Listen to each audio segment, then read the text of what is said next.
Fix-xahar ta' Lulju, il-qatt f'pajjiżna kompla jonqos u niżel għal 925 persuna, din hija l-inqas rata ta' qatt fl-istorja.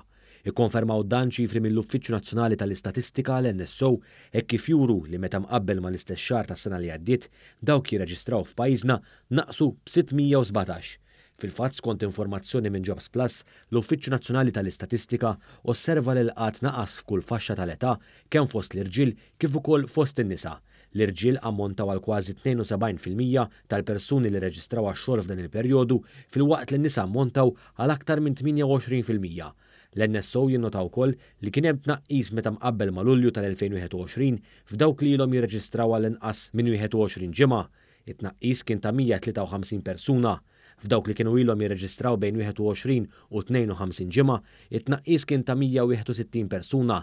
Madankollu l-akbar tnaqqis ġie reġistrat fost dawk li ilhom jirreġistraw għal aktar minn sena, hawn it-tnaqqis kien ta' 303 persuni.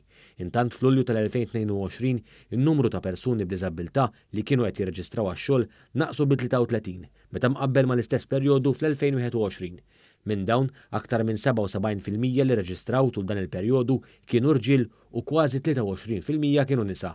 Il-Prim Ministru Robert Abela nota b'sodisfazzjon dan it-traggward storiku u qal li l-politika progressiva ta' dan il-gvern qed tkompli tagħmel differenza pożittiva f'dak li l-aktar li jott.